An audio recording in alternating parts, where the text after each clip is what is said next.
الحمد لله رب العالمين والصلاة والسلام على سيد الأنبياء والمرسلين وعلى آله وصحبه أجمعين أما بعد فأعوذ بالله من الشيطان الرجيم بسم الله الرحمن الرحيم يا أيها الذين آمنوا استعينوا بالصبر والصلاة إن الله مع الصابرين ولا تقولوا لمن يقتل في سبيل الله أموات بل أحياء ولكن لا تشعرون وَلَنَبْلُوَنَّكُمْ بِشَيْءٍ مِّنَ الْخَوْفِ وَالْجُوعِ وَنَقْصٍ مِّنَ الْأَمْوَالِ وَالْأَنفُسِ وَالثَّمَرَاتِ وَبَشِّرِ الصَّابِرِينَ الَّذِينَ إِذَا أَصَابَتْهُمْ مُصِيبَةٌ قَالُوا إِنَّا لِلَّهِ وَإِنَّا إِلَيْهِ راجعون.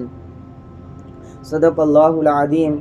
اللہم رب اشرح لي صدری ويسر لي امری واحلل عقدۃ من لسانی یفقہوا قولی.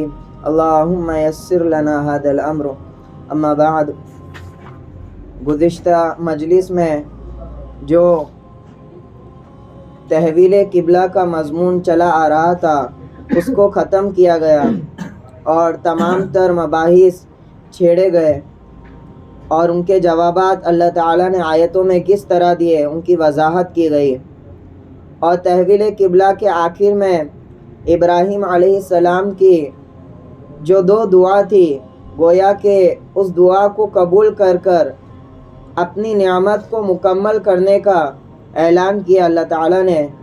چنانچہ ابراہیم علیہ السلام کی دعا کعبۃ اللہ کے تعلق سے بھی تھی کہ اللہ تعالیٰ اس گھر کو قبول فرمائے وتقبل منی، اور اسماعیل علیہ السلام بھی ان کے ساتھ ساتھ تھے. اسی طرح دونوں کی دعا تھی کہ ان کی نسل سے کوئی ایسا رسول مبعوث ہو، رسولا منہم، کہ انہی میں سے ہو اور انہیں جو ہے یعلمہم الکتاب والحکمہ، حکمت اور کتاب کی تعلیم دے، ان کا تزکیہ کرے. تو یہ ایک آخری رسول کی دعا مانگی گئی تھی. گویا کہ اس امت کے ساتھ وہ دونوں دعائیں قبول کی جا رہی ہے. آپ صلی اللہ علیہ وسلم نے حدیث میں فرمایا، میں اپنے دادا ابراہیم علیہ السلام کی دعا ہوں. گویا کہ حضور کا ظہور ہوتا ہے آخری نبی کے طور پر اور وہ دونوں دعائیں قبول ہو رہی ہے. چنانچہ اسی نعمت کا ذکر ہوا اور مضمون کو لپیٹا گیا، اور اس کے بعد اللہ تعالیٰ نے اپنے شکر اور اپنے آپ کو یاد کرنے اور شکر کرنے کی تلقین کی کہ مجھے میرا شکر کرو اور میری نعمتوں کا انکار نہ کرو.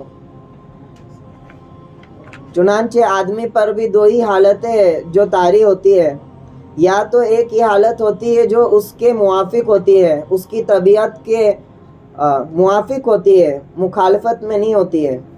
تو اس حالت میں آدمی کے اوپر تقاضا یہ ہے کہ وہ اللہ کا شکر کرے اور اپنے آپ کو طاعت اور بندگی میں قائم رکھے. اور کبھی آدمی پر ایسی حالات وارد ہوتے ہیں جو اس کی طبیعت کے مخالف ہوتی ہے، اس کے نفس کے کیا ہوتی ہے، ناگوار حالات کہتے ہیں جن کو. اس حالت میں آدمی کو چاہیے کہ صبر کرے. تو جب شکر کا ذکر کیا تو آگے کس کی تلقین کر رہے؟ صبر کی تلقین کر رہے کہ اس حالت میں آدمی کو چاہیے کہ وہ صبر کرے، اور کام وہی رہے گا جو شکر میں ہے. شکر میں بھی کام تھا کہ طاعت اور بندگی میں خود کو باقی رکھنا، شریعت پر باقی رکھنا شکر کے طور پر.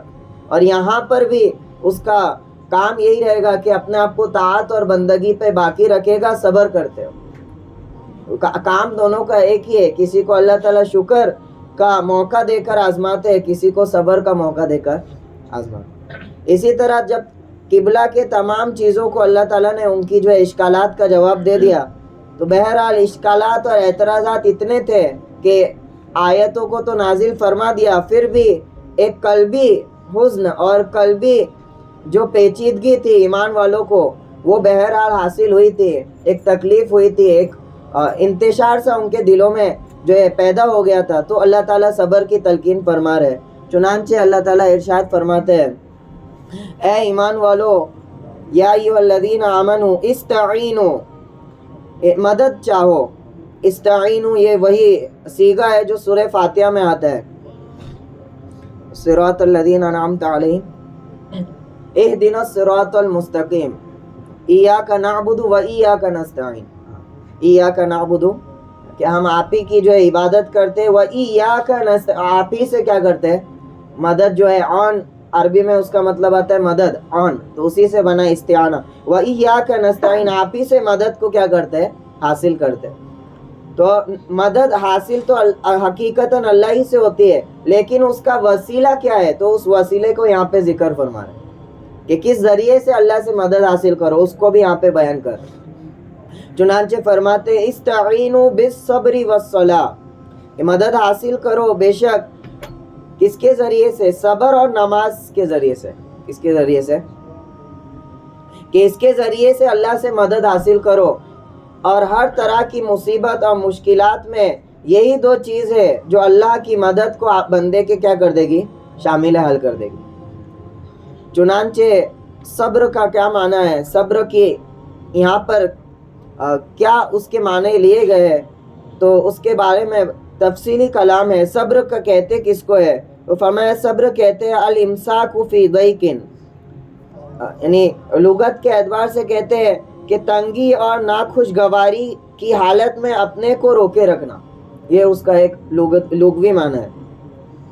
اور اصطلاح شریعت میں جب یہ لفظ آتا ہے تو اس کے کیا معنی ہوتے ہیں؟ اس کے معنی یہ ہوتے ہیں کہ نفس کو عقل پر غالب نہ آنے دیا جائے۔ مصیبت جب آدمی پر آتی ہے تو صبر کرو، روکے رکھو، تو روکے رکھو کا مطلب یہ نہیں کہ مصیبت میں اپنے آپ کو روکے رکھو، تو وہ تو چاہے نہیں چاہے قدر کی وجہ سے اس پر مصیبت طاری ہو چکی ہے، اس سے نکلنا تو اس کے ہاتھ میں، اس کے ہاتھ میں کیا ہے؟ روکے رکھو، یعنی نفس کو عقل پر غالب نہ آنے دیا جائے۔ جو صبر سے آدمی بے اطمینانی کی کیفیت پیدا ہو جاتی ہے، اور پھر بے صبری کی حالت میں اپنے دل کو کیا کر دیتا ہے؟ وہ دل کی جو تقاضے ہے اس پر فیصلہ کر دیتا ہے، تو اس سے روکا جا رہا ہے کہ اپنے نفس کو عقل پر غالب نہ آنے دیا جائے، اور قدم دائرہ شریعت سے باہر نہ نکالے جائے۔ یہ اس کے معنی ہوتے ہیں صبر کے۔ عربی میں اس کو کہے گا الصبر حبس النفس علی ما یقتضیہ العقل والشرع، نفس کو اس تقاضے پر روکے رکھنا جس کا تقاضا کرے عقل اور شریعت۔ عقل اور کہ بے صبر ہو کر کوئی ایسا اقدام آدمی نہ کرے جو اس کو شریعت کے حدود سے کیا کر دے؟ باہر کر دے۔ تو یہ صبر ہے جو یہاں پر مراد ہے۔ اسی طرح صبر کے 3 درجات بیان کرتے ہیں، اس کو امام نووی نے بھی ریاض الصالحین کی شرح میں بیان کیا ہے، نیز بعض مفسرین بیان کرتے ہیں کہ صبر کی 3 قسمیں ہیں۔ اس میں سب سے اعلیٰ جو قسم ہے صبر کی وہ یہ ہے کہ اپنے نفس کو حرام ناجائز سے روکنا۔ آدمی کے پاس کبھی ایسا موقع آ جاتا ہے کہ حرام میں مبتلا ہونے کے بہت قریب تر ہو جاتا ہے، اسی طرح ناجائز اس سے بہت زیادہ کیا ہو جاتے ہیں؟ ناجائز امر اس کے قریب ہو جاتا ہے، تو اب قدرت ہونے کے باوجود ان حرام اور ناجائز چیز سے خود کو روکنا، یہ صبر کا کیا ہے؟ پہلا درجہ۔ آدمی کر سکتا ہے اس کو، پھر بھی کیا ہے؟ اپنے آپ کو روکے رکھ رہا ہے۔ دوسرا صبر کا درجہ یہ بیان کرتے ہیں اطاعت اور عبادت کی پابندی پر مجبور کرنا۔ نفس کی طبیعت یہ ہے کہ وہ آزاد رہے، کسی بندش اور کسی باؤنڈری میں نہ رہے۔ نفس تو یہ چاہتا ہے کہ حلال حرام کی کوئی تمیز نہ ہو، اور بندگی اور آزادانہ زندگی کی کوئی تمیز نہ ہو۔ نفس آزادی چاہتا ہے، کوئی قیودات اس کے اوپر ہو یہ پسند نہیں کرتا ہے۔ اس کے باوجود اپنے آپ کو بندگی پر قائم رکھنا، نماز کے حکم پر اپنے آپ کو قائم رکھنا، روزوں کے حکم پر اپنے آپ کو قائم رکھنا، تو یہ آدمی کو اس قائم رکھنے پر جو مشقت اس پر جو ہے سامنے پیش آ رہی ہے، اس پر ثابت قدم رہنا، یہ بھی صبر ہے۔ یہ بھی کیا ہے؟ نہ چاہتے ہوئے بھی اللہ کے حکم کو کیا کرنا؟ پورا کرنا۔ اس لیے ایک عالم بات کہتے ہیں کہ کبھی آدمی جو ہے نہایا دھویا ہوا رہتا ہے اور جو ہے نیا لباس پہن کر خوشبو وغیرہ لگاتا ہے، اس حالت میں نماز کا وقت ہونے پر اس کی اندر سے خواہش ہوتی ہے کہ جا کر کیا کروں؟ مسجد میں سکون سے نماز پڑھو۔ اور ایک آدمی یہ ہوتا ہے کہ بھئی مزدوری کر کے آیا ہے، ابھی ہمارے ایک علاقے میں وہاں پر تراویح ہو رہی ہے، وہ جو بستی ایسی ہے وہ مزدور طبقہ ہے، دن بھر جو ہے تاڑی وغیرہ کرتے ہیں۔ وہ امام صاحب کو وہاں پہ بھیجے تراویح پڑھانے کے لیے، تو امام صاحب سے پہلے دن کہنے لگے کہ سورہ والی تراویح پڑھا، تو امام صاحب تک گئے ہم لوگ۔ تو اتنا جو ہے بدن کیا ہو جاتا ہے؟ تھک چور ہو جاتا ہے۔ اب اس میں نفس کی طرف سے تھوڑا بھی اس بات کی جو ہے مرضی نہیں ہوتی کہ نماز پڑھی جائے یا عبادت کی جائے. ایک تو آدمی کی نماز ہے اس حالت میں کہ نہ چاہتے ہوئے بھی اب وہ نماز پڑھ رہے, تو علماء کرام کہتے ہیں کہ وہ حالت یعنی جو ناگواری کی حالت میں اس نے جو نماز پڑھی ہے, اور ایک تو وہ والی حالت جو خوش گواری کی حالت میں. ناگواری کی حالت کی نماز اس حالت سے کئی درجہ بہتر ہے کہ ہو سکتا ہے اس میں نفس کا دخل ہو, اور اس میں نفس کا تھوڑا بھی دخل.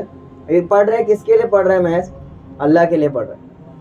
تو اپنے آپ کو اطاعت پر روکے رکھنا اور فرما برداری پر روکے رکھنا, یہ بھی کیا ہے؟ صبر ہے. یہ بھی کیا ہے؟ یہ دوسری قسم ہے صبر کی. اور تیسری قسم صبر کی وہ ہے جو ہم سب آپ سمجھتے ہیں اور اس پر ہی صبر کا لفظ بولتے ہیں, یعنی مصائب اور آفات پر جو ہے صبر کرنا, مشکلات پر کیا کرنا؟ صبر کرنا. اس کا وہی معنی ہے جو یہاں پہ بیان کیا کہ شریعت کے حدود سے باہر نہ نکل جانا. تو اللہ تعالیٰ فرما رہے کہ استعینوا بالصبر, صبر کے ذریعے کیا کرو؟ مدد طلب کرو. تو تینوں درجے کے صبر مراد ہیں. والصلاۃ, اور نماز کے ذریعے سے کیا کرو؟ نماز صبر میں داخل ہے. ابھی میں نے بتایا کہ صبر کا مطلب کیا ہے, اپنے آپ کو روکے رکھنا, نفس کو جو ہے قیودات میں اور شریعت کی حد بندی میں جو ہے قائم رکھنا, یہ صبر کا معنی ہے. اس میں نماز بھی جو ہے شامل ہو گئی, لیکن نماز کو الگ سے اس لیے ذکر فرما رہے ہیں کہ نماز صبر حاصل کرنے کا بہترین وسیلہ ہے. کہ نماز میں بھی آدمی کیا کرتا ہے؟ خود کو روکے رکھتا ہے. کہ نماز میں کلام نہیں کر سکتا ہے, جائز چیزوں سے بھی کیا کرتا ہے؟ خود کو روکے رکھ سکتا ہے. کھا نہیں سکتا ہے, پی نہیں سکتا ہے, کسی سے بات نہیں کر سکتا ہے, اور مخصوص مدت تک مخصوص اعمال کا پابند ہوتا ہے. اسی طرح اس کو کیا کرنا ہے؟ چلنا ہے. تو اس مزاج کی وجہ سے, نماز کے عبادت کے اس مزاج کی وجہ سے آدمی کے اندر کیا پیدا ہوتا ہے؟ صبر اور زیادہ پیدا ہوتا ہے. تو اس لیے اس کو خصوصی طور پر یہاں پہ بیان فرمایا والصلاۃ, اور نماز کے ذریعے سے کیا کرو؟ صبر حاصل کرو. تو ان اللہ مع الصابرین, بے شک اللہ صبر کرنے والوں کے ساتھ ہے. یہاں پہ صبر کی بہت زیادہ فضیلت کیا ہے؟ احادیث تو صبر اور شکر کی فضائل سے وارد ہے, بھری پڑی ہے. ان قرآن کی یہ آیت جو ہے ان فضائل میں بہت زیادہ اہمیت رکھتی ہے. یہاں پہ اللہ تعالیٰ اپنی معیت کا جو ہے خبر دے رہے ہیں ان لوگوں کے ساتھ جو صبر کرتے ہیں. مع الصابرین, اللہ صبر کرنے والوں کے ساتھ ہے. ساتھ یہاں پہ جو معیت ہے, ساتھ تو اللہ ہر ایک کے ساتھ ہے. یہاں پر جو معیت مراد ہے وہ مدد والی معیت مراد ہے. صبر والوں کے ساتھ اپنی مدد کے ساتھ کیا ہے؟ ان کے ساتھ میں. وہ بہت بڑی فضیلت ہے صبر کرنے والوں کے لیے. ان اللہ مع الصابرین. تو یہی صبر کی جو ہے حالت ہے کہ آدمی جو ہے کبھی بھی بے باک نہ ہو جائے, یا پریشانی اور مصیبت کے وقت وہ ایک دم پریشان اور ہراسا ہو کر کوئی غلط قدم نہ اٹھا لے, بلکہ ہر وقت اس کی نگاہ کس پر ہو؟ اللہ رب العزت پر ہو اور صبر پر ہو. تو انشاءاللہ اللہ تعالیٰ کی معیت کا احساس اس کو کیا ہوگا؟ حاصل ہوگا. اسی مضمون کی طرف اشارہ کرتا ہے حضرت عائشہ رضی اللہ عنہا کا واقعہ کہ جب ان کو پیچھے چھوڑ دیا گیا تھا جنگ, جب وہ صحاباؤں کا قافلہ جا رہا تھا, حضور صلی اللہ علیہ وسلم بھی ساتھ تھے, اور کسی طرح یہ جو ہے پیچھے رہ گئی اور پورا قافلہ کیا ہو گیا؟ آگے بڑھ گیا. اور پیچھے سے جو ایک صحابی جو ہے وہ آئے, تو انہوں نے دیکھا عائشہ رضی اللہ عنہ کو کہ وہ سوئی ہوئی تھی. کیا ہوئی تھی؟ پورا قافلہ, ایک تو عرب کی بیابانی اور سناٹا, اس میں کیسے کیسے خرافات کا ہونا, اور پوری اور کم عمر تھی, اس میں زیادہ عمر بھی نہیں تھی, کم عمری کی حالت تھی, اس میں پورے قافلے سے پیچھے ہو جانا, اکیلا رہ جانا. اس حالت میں ان کو نیند آ گئی. اس حالت میں کیا آ گئی؟ ان کو نیند آ گئی. تو یہ ان کا غیر معمولی جو اللہ سے تعلق تھا, اللہ کے ساتھ معیت کا ان کے استحضار تھا کہ اللہ ہمارے کیا ہے؟ ساتھ میں. اس کا ہی نتیجہ ہے. ورنہ آج کا کوئی آدمی ہوتا تو عورت تو دور کی بات, آدمی کتنا زیادہ واویلا مچا دیتا اور رو دھو پڑتا. تو یہ صبر کی جو ہے فائدہ ہے جو آدمی کو حاصل ہوتا ہے. اب صبر میں جو سب سے بڑی مصیبت ہے, یعنی سب سے اعلیٰ مجاہدہ ہے, اس کو ذکر فرما رہے ہیں وَلَا تَقُولُوا لِمَنْ يُقْتَلُ فِي سَبِيلِ اللَّهِ أَمْوَاتٌ, اور ہرگز جو اللہ کی راہ میں قتل ہو جائے انہیں مردہ نہ کہو. انہیں کیا نہ کہو؟ مردہ نہ کہو. وَلَا تَقُولُوا لِمَنْ يُقْتَلُ فِي سَبِيلِ اللَّهِ أَمْوَاتٌ بَلْ أَحْيَاءٌ, بلکہ وہ زندہ ہے. وَلَكِنْ لَا تَشْعُرُونَ, مگر بات یہ ہے کہ تم اس کو سمجھ نہیں پا رہے ہو. وَلَٰكِن لَا تَشْعُرُونَ. یعنی یہاں پر جنگ بدر میں جب کچھ لوگ شہید ہو گئے صحاباؤں میں سے، تو نافرمان اور کافر لوگ یہ بات اچھالنے لگے کہ خوامخواہ اپنی زندگی گوا دی اور زندگی کے لطف سے محروم ہو گئے. زندگی کے لطف سے کیا ہو گئے؟ تو ان کو جواب کے طور پہ اللہ تعالیٰ کہہ رہے ہیں کہ جو اللہ کے راستے میں قتل کر دیا جائے ان کو مردہ نہ کہو. ان کو کیا نہ کہو؟ کہ وہ مرے نہیں ہیں. بل احیاء ولکن لا تشعرون. بلکہ اپنے پروردگار کے پاس زندہ ہے اور تم اس کو نہیں سمجھ پا رہے. اسی طرح آگے چوتھے پارے میں آئے گا بل احیاء عند ربہم یرزقون. وہ زندہ ہے، اپنے رب کے پاس انہیں روزی دی جا رہی ہے.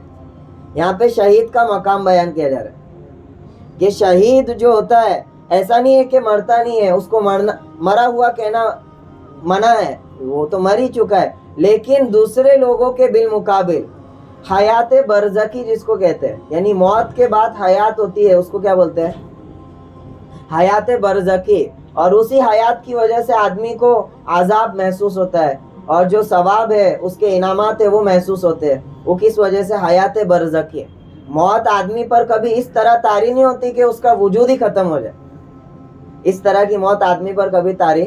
اس لیے موت کے لیے جو آیت قرآن میں آئی ہے کل نفس ذائقۃ الموت، اس میں بھی بہت بڑی عجیب بات کی گئی. ہر نفس کو موت کا مزہ چکھنا ہے. کس کا مزہ چکھنا ہے؟ ذائقہ. آدمی کسی چیز کو کھاتا ہے، کھانا یا ٹیسٹ کرتا ہے، تو ٹیسٹ ایسا ہوتا ہے کہ زبان پہ کچھ دیر تک تو اس کا ٹیسٹ رہتا ہے، بعد میں کیا ہو جاتا ہے؟ اسی طرح موت کا ذائقہ چکھنا ہے. کیا چکھنا ہے؟ تھوڑا سا ذائقہ رہے گا، نابود کا ایک تصور رہے گا، اس کے بعد دوبارہ اس کو دوسری حیات کے ساتھ کیا کرنا ہے؟ سامنا اس کا ہونے والا ہے. وہ حیات برزخی ہے. تو حیات برزخی جو حاصل ہوگی شہید کو وہ عام لوگوں سے زیادہ بڑھ کر حاصل ہوگی. حیات برزخی جو موت کے بعد حیات حاصل ہوتی ہے، اسی حیات کی وجہ سے عذاب آدمی کو محسوس ہوتا ہے اور جو جنت کی نعمتیں اللہ تعالیٰ نے نیکوکاروں کے لیے وعدہ کیا ہے وہ حاصل ہوتی ہے. تو ان لوگوں کو کیا حاصل ہونے والا ہے؟ شہیدوں کو نعمتیں حاصل ہونے والی ہیں. عذاب تو نافرمانوں اور کافروں. تو نعمتیں حاصل ہونے والی ہے اور نعمتیں حاصل ہونے پر مزید یہ کہ جو حیات کا شعور عام لوگوں کو دیا جائے گا ان کو زیادہ دیا جائے گا تاکہ نعمتوں کو زیادہ محسوس کر سکے، تاکہ نعمتوں کو کیا کر سکے. تو اسی کی طرف اشارہ بل احیاء، بلکہ وہ زندہ ہے. وَلَٰكِن لَا تَشْعُرُونَ. اور حیات میں جو ہے ہو سکتا ہے کہ الگ الگ چیزیں جو ہے الگ الگ حیات موجود ہو. جس طرح ہمارے انگلی کے پورے ہیں، اس میں جو حس کا مادہ ہے وہ زیادہ پایا جاتا ہے بالمقابل ہماری ایڑی کے. اس یہاں پہ بھی حیات ہے لیکن یہاں پر جو محسوس کرنا ہوتا ہے وہ اتنی باریکی سے نہیں ہوتا ہے جتنا ان انگلی کے پوروں سے ہوتا ہے. تو اسی طرح حیات میں فرق ہوگا کہ جو شہید ہے ان کو جو ہے حیات جو ہے زیادہ حاصل ہوگی اور اللہ کی طرف سے ان کو رزق دیا جائے گا موت کے بعد بھی، اس کو وہ محسوس کرے گا. تو اس حیات کا یہاں پہ ذکر ہے. اور اسی ان کی برزخی حیات کے زیادہ ہونے کی وجہ سے دنیا میں بھی اس چیز کا اثر پڑتا ہے احکام ظاہری پر. چنانچہ اکثر فقہا کے نزدیک شہید پر نہ جنازے کی نماز پڑھی جائے گی نہ غسل دیا جائے گا. غسل کس کو دیا جاتا ہے؟ جو اس پر موت جو ہے بالکل جو ہے پوری طرح پر جو ہے طاری ہو جائے ناپاک، شہید کو جو ہے ان احکام سے مستثنی رکھا گیا. نہ اس کو غسل دیا جائے گا نہ اس پر کیا ہوئے گی؟ موت واقع ہوئے گی. البتہ امام ابو حنیفہ رحمۃ اللہ علیہ کے نزدیک نماز پڑھی جائے گی، جنازے کی نماز پڑھی جائے گی. اسی طرح سے یہ جو حیات ہے اس کا اثر یہ ہوتا ہے کہ حدیث میں آتا ہے شہید کی جسم کو مٹی نہیں کھاتی. شہید جو ہوتا ہے زمین کی مٹی پر شہید کا جسم جو ہے وہ حرام کر دیا گیا کہ وہ سڑتی گلتی نہیں ہے جس طرح دوسروں کا جسم کیا ہو جاتا ہے قبر میں جانے کے بعد گھل جاتا ہے، سڑ جاتا ہے، ختم ہو جاتا ہے. شہید کا جو جسم ہے اللہ تعالیٰ اس کو کیا کر دیتے ہیں؟ محفوظ کر دیتے ہیں. جس طرح زندہ آدمی کے جسم پر مٹی کا کوئی اثر نہیں ہوتا ہے اسی طرح شہید کا جسم جو ہوتا ہے اس پر مٹی کا اثر اور اس کو خراب نہیں کرتا ہے. تو اسی کو بیان فرمایا بل احیاء ولکن لا تشعرون. تو یہ حیات شہید میں عام لوگوں سے زیادہ ہوتی ہے اور شہید کے مقابلے میں انبیاء علیہ الصلوۃ والسلام میں سب سے زیادہ ہوتی ہے. انبیاء علیہ الصلوۃ والسلام میں سب سے وہ یہی والی حیات ہے. شہید میں اس کا لیول بڑھ گیا اور جو انبیاء علیہ الصلوۃ والسلام ہوتے ہیں اس میں یہ حیات اور زیادہ ہوتی ہے. یعنی روح کا جو جسم سے تعلق ہوتا ہے وہ کہیں نہ کہیں قائم ہوتا ہے، دوسرے لوگوں کے بنسبت زیادہ قائم رہتا ہے. اور اسی کا اثر یہ ہوتا ہے انبیاء علیہ الصلوۃ والسلام کے اندر کہ نبی کے مرنے کے بعد بھی ان کی بیویوں سے نکاح جائز نہیں ہوتا ہے. اسی آیات کا اثر کیا ہوتا ہے؟ جیسے قرآن میں بیان فرمایا کہ نبی کی وازواجہ امہاتہم، اور نبی کی جو بیویاں ہے وہ کیا ہے؟ امت کے لیے مائیں ہیں ان کے ان سے نکاح کرنا کسی کے لیے درست. اور اسی طرح انبیاء کے یعنی پردہ فرمانے کے بعد بھی ان کی میراث تقسیم نہیں ہوتی، کیونکہ وہ زندگی کا اثر کیا ہے کہیں نہ کہیں بہت زیادہ، تو ان کی میراث وغیرہ تقسیم نہیں ہوتی. نحن معاشر الانبیاء ما ترکنا فہو صدق. تو اسی کو آیت میں ذکر فرما رہے ہیں کہ صبر کرتے ہوئے چلے گئے تو اللہ نے ان کو ضائع، جو اعلیٰ مجاہدہ تھا اس کو انہوں نے اختیار کیا تو اللہ نے ان کو کیا دیا؟ زندہ جاوید کر دیا، آباد کر دیا. آگے چھوٹی چھوٹی مصیبتوں پر جو ٹھہرے گا، صبر کرے گا، اس کے بارے میں فرما رہے وَلَنَبْلُوَنَّكُمْ بِشَيْءٍ مِّنَ الْخَوْفِ وَالْجُوعِ وَنَقْصٍ مِّنَ الْأَمْوَالِ وَالْأَنفُسِ وَالثَّمَرَاتِ، اور ہم تمہاری آزمائش کر کے رہیں گے. وَلَنَبْلُوَنَّكُمْ، سب سے اللہ تعالیٰ بیان فرمائے یہ دنیا جو ہے ایسی چیز نہیں ہے کہ یہاں پر آپ کے طبیعت کے مخالف کوئی چیز ہی نہیں آئے گی. بڑے سے بڑا مالدار ہو، بڑے سے بڑا کیا ہو، سرمایہ دار ہو، اس کو ایسی ناگوار چیزوں کا سامنا کرنا پڑتا ہے. کوئی بھی ناگوار چیزوں سے دنیا میں جو ہے وہ اس کو خلاصی حاصل نہیں ہے. تو یہی دنیا ہے، چاہے مالدار ہو یا کیا ہو، غریب ہو. آج تو عجیب جو ہے ناگواری دیکھی جا رہی ہے یورپ وغیرہ میں، جو ہے آسائش نہ ملنے پر لوگ کیا ہو رہے ہیں؟ بے صبر ہو رہے ہیں. کسی کو آئی فون نہیں مل رہا ہے تو کیا کر رہے ہو؟ خودکشی کر رہے. کیوں؟ کیونکہ نہ ملنا ان کے نفس پر کیا ہو رہا ہے؟ بہت بھاری پڑ رہا ہے. ان کی عیش و عشرت کی چیزیں پوری نہیں ہو رہی ہے تو کیا ہے؟ تو نفس کے مخالفت ہونا، یہ دنیا میں اس سے کوئی بھی جو ہے چھٹکارا حاصل نہیں کر سکتا، چاہے نبی ہو چاہے عام آدمی ہو. یہ سب کو اللہ تعالیٰ یہاں پر مصیبتوں سے دوچار کرنے والا ہے. تو اسی کی طرف اشارہ ہے. کیوں کریں گے ہم؟ نبلونکم، یہ مصیبت سے دوچار کرنا اس لیے چونکہ یہ دارالمحن ہے، دارالامتحان ہے. یہاں پر ایسا نہیں ہوگا کہ آپ نماز پڑھنے لگو یا اللہ کے ایک دم فرما بردار ولی بن جاؤ تو آپ کو ان تمام چیزوں سے چھٹکارا دے دیا جائے. یہاں پر چھٹکارے کا وعدہ ہی نہیں ہے. چھٹکارے کا وعدہ کبھی ہے؟ مالک یوم الدین، قیامت کے دن کا ہے. یہاں پر تو ولی ہو یا کوئی بدبخت ہو، اس کو اس کے مقدر کی چیزیں کیا ہونے والی ہے؟ مل کر رہنے والی. تو اللہ تعالیٰ فرما رہا ہے ہم آزمائیں گے تم کو. کیا کریں گے؟ اور جب یہ مصیبت تم پر پیش آئے گی تو دو حالتیں ہوگی. یا تو تم بے صبر ہو کر صبر اور شکر کے دامن کو چھوڑ دو گے اور نافرمان ہو جاؤ گے، یا تو اس دامن کو پکڑ کر اللہ کے کیا بن جاؤ گے؟ قریب تر بن جاؤ گے. تو یہ آزمائش ہے کہ کون میرا جو ہے قرب حاصل کرتا ہے ان چیزوں میں اور کون مجھ سے کیا ہو جاتا ہے؟ دوری اختیار کر لیتا ہے. تو اللہ تعالیٰ فرما رہے وَلَنَبْلُوَنَّكُمْ، ہم تم سب کو آزمائیں گے. بِشَيْءٍ مِّنَ الْخَوْفِ، کسی قدر خوف سے. خوف تم پر جو ہے داخل کرے گے، یا تو دشمن کا ہوگا یا کس کا ہوگا؟ بیماری کا ہوگا. یہ کبھی خوف ایسا طاری کر دے گے کہ اس کے ذریعے آزمائے گے. دیکھیں گے کہ خوف کی حالت میں تم ہمارے دامن کو پکڑتے رہتے ہو یا اس کو چھوڑ دیتے ہو. والجوع، اور اسی طرح بھوک سے آزمائیں گے. کبھی رزق کی تنگی ایسی دے دے گے، ہم دیکھیں گے پھر کہ تم حلال پر قائم رہتے ہو یا حرام کی طرف بڑھ جاتے ہو. والجوع، بھوک سے آزمائیں گے. وَنَقْصٍ مِّنَ الْأَمْوَالِ وَالْأَنفُسِ وَالثَّمَرَاتِ، اور کسی قدر مال میں نقصان کے ذریعے سے آزمائے گا. کبھی مالی کوئی نقصان آدمی کو ہو جائے گا تو آدمی اس کے بعد کیا کرتا ہے؟ عبادتوں میں کمی کرتا ہے یا عبادتوں پہ قائم رہتا ہے. وَالْأَنفُسِ وَالثَّمَرَاتِ، اور کبھی جان کا نقصان ہوگا، یعنی آدمی کا کوئی متعلقین میں سے کوئی فوت ہو جائے، یا وَالثَّمَرَاتِ، جو منافع اس کے وہ اس سے کیا ہو جائے؟ بچھڑ جائے. تو اب دیکھا جائے گا کہ وہ اپنے آپ کو کس گروہ میں شامل کرتا ہے، شاکرین اور صابرین کے یا نافرمانوں کے. تو یہ تمام حالات ہیں جو آدمی کو دنیا میں آئیں گے اور اللہ ان کے ذریعے آزمائے گا. اور دو لوگ ہوں گے، ایک تو بے صبر، ایک صبر والے. تو جو صبر کریں گے آگے ان کے لیے خوشخبری بھی سنا دی. یہاں پہ اللہ تعالیٰ نے یہاں پہ یہ بیان فرما دیا، آگے اگر جو صبر کریں گے ان کے لیے فوراً خوشخبری سنا دی. وَبَشِّرِ الصَّابِرِينَ، ہاں البتہ ان حالتوں میں جو صبر کرے گا تو آپ ان کو خوشخبری سنا دیجئے. آپ ان کو کیا کر دیجئے؟ بشارت سنا دیجئے. کائے کی بشارت ہے؟ وہ اللہ تعالیٰ سے ملنے والے انعام کی بشارت. صابرین کیسے ہوتے ہیں؟ ان کا کیا حال ہوتا ہے؟ الذین اذا اصابتهم مصیبت قالوا، یہ وہ لوگ ہوتے ہیں جب ان پر کسی مصیبت کا وقوع ہوتا ہے، ان پر مصیبت وارد ہوتی ہے، قالوا یہ کہتے ہیں انا للہ و انا الیہ راجعون، بے شک ہم اللہ ہی کے لیے ہے اور بے شک ہم اس کی طرف واپس لوٹنے والے ہیں. یہ انا للہ و انا الیہ راجعون کہتے ہیں. آپ صلی اللہ علیہ وسلم کی حدیث ہے، ان کلمات کو یعنی انا للہ و انا الیہ راجعون کو کلمہ استرجاع کہتے ہیں. کیا کہتے ہیں؟ آپ صلی اللہ علیہ وسلم نے فرمایا من استرجع عند المصیبت جبر اللہ مصیبتہ واحسن عقباہ. جو آدمی بھی استرجع مصیبت کے وقت کلمہ استرجاع کہے تو اللہ تعالیٰ اس کی مصیبت کو ختم فرمائے گے یا اس کا جو ہے بھرپائی فرمائے گے، وَأَحْسَنَ عُقْبَاهُ اور اس کا انجام بہت زیادہ بہترین فرمائے گے. اس کا انجام کیا فرمائے گے؟ بہت زیادہ بہترین فرمائے گے. تو یہ ایمان والوں کی شان ہوتی ہے کہ کبھی بھی جو ہے وہ مایوس نہیں ہوتے. اور یہاں پر جو اللہ تعالیٰ نے فرمایا اِنَّا لِلَّهِ وَإِنَّا إِلَيْهِ راجعون، یہ زبان سے تو کہنا ہی ہے، اصل اس کا جو حکم ہے وہ ہے کہ دل سے تسلیم کرنا ہے.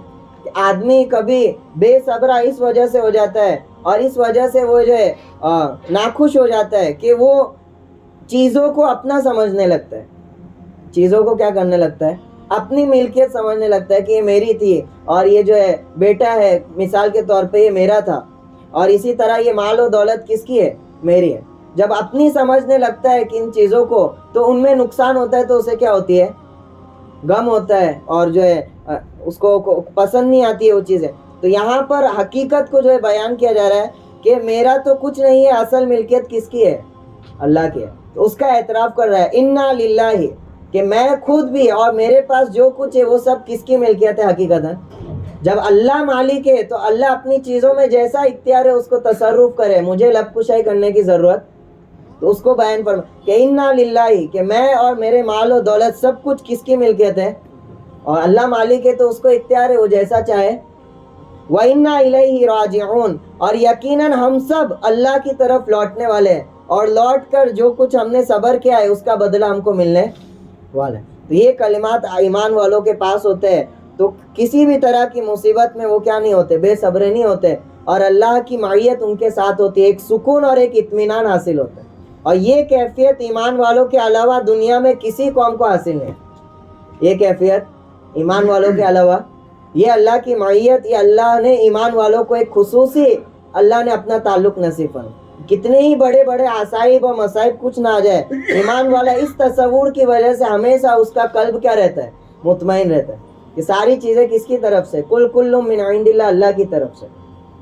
تو ایسے لوگوں کو انعام ہے اولئک علیہم صلوات من ربہم، کہ یہی لوگ ہیں کہ ان پر نوازشیں ہوگی. صلوات من ربہم، صلات کہتے ہیں رحمت کو، تو ان کے پروردگار کی طرف سے نوازشیں ہوگی، انعامات ہوگے ان کے پروردگار کی طرف سے، اور رحمت بھی ہوگی ورحمہ. تو صلوات من ربہم یعنی عام رحمت، ورحمہ عام رحمت، اور صلوات من ربہم یعنی خصوصی رحمت. یعنی کسی کو آپ جلسے میں بلاؤ، کھانے کی دعوت دو، تو دعوت تو سب کے لیے عام ہوتی ہے لیکن سب کے مرتبے کے حساب سے انعامات سب کو الگ الگ دیے جاتے ہیں. کسی کو آپ کپڑے میں یہ دے رہے ہو، کسی کو خوشبو بھی دے رہے ہو. تو صبر کرنے کی وجہ سے سب پر عام رحمت ہوگی اور ایک خصوصی رحمت ہر ایک کے درجے کے حساب سے اس کو دی جائے گی. وَأُولَئِكَ هُمُ الْمُهْتَدُونَ اور یہی لوگ ہیں راہ پانے والے. انہوں نے زندگی کے حقیقت کو سمجھا اور کبھی بھی جو ہے صبر کے دامن کو نہ چھوڑا، کہ ان کی فضیلت یہاں پہ بیان کی جا رہی ہے. اللہ تعالی ہم سب کو صبر کرنے والا اور شکر کرنے والوں میں شامل فرمائے. اسی طرح چند مسائل تھے جو کل بیان کیے گئے تھے. جن چیزوں سے روزہ مکروہ ہوتا ہے، کچھ چیزیں جس سے روزہ مکروہ ہو جاتا ہے، وہ کیا ہے؟ بلا ضرورت کسی چیز کو چبانا، بلا ضرورت کسی چیز کو منہ میں ڈال کے آپ چبا رہے، نمک چکھ کر تھوک دینا، کھانے میں کیا کر رہے؟ ٹیسٹ کرنے کے لیے. یہاں پہ کس کو گنجائش ہے ایسا کام کرنے والی ہے کہ ان کے جس کے ماتحتی میں وہ کام کرتی ہے وہ زیادہ سنگ دل ہے، بہت زیادہ ظلم کرتے ہیں. اسی طرح جو بیوی ہے اس کا شوہر بہت زیادہ کیا ہے؟ سختی کرتا ہے. تو ان کو گنجائش ہے کہ وہ ٹیسٹ کر کے، تو ان کے علاوہ کوئی ٹیسٹ کر رہا ہے تو سب کے حق میں کیا ہے؟ مکروہ ہے. ٹوتھ پیسٹ یا منجن یا کولگیٹ وغیرہ سے دانت کیا کرنا؟ برش وغیرہ کرنا، روزے کی حالت میں، کیونکہ اس میں اندیشہ ہے کہ وہ اس کے اثر کیا ہو جائے، حلق تک پہنچ جائے، تو سحری میں کر لیا جائے. اسی طرح غسل واجب ہونے کی حالت میں پورے دن ناپاک رہنا. ناپاک تھے آپ لوگ، آپ یہ سحری سے پہلے آپ نے روزہ رکھا، اب جنابت کا غسل تھا کہ فوراً کر لیتے، لیکن پورا دن جو ہے اسی طرح آپ ناپاک، تو یہ بھی مکروہ ہے.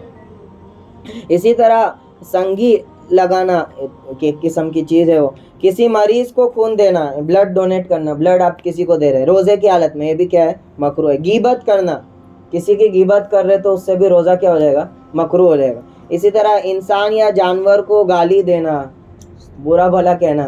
روزے کی حالت میں پیٹ جو ہے خالی رہتا ہے تو چڑچڑاپن ہو جاتا ہے آدمی، کوئی بھی کچھ کرتا ہے تو فوراً کیا ہے، تو اس میں خیال رکھا جائے روزے کی حالت میں بات کم کی جائے. بات کیا کی جائے، کسی سے تعلق نہیں رکھے گے تو برے کلمات بھی نہیں آئے. ان سب چیزوں سے مکروہ ہو جاتا ہے، یعنی ثواب کم ہو جاتا ہے.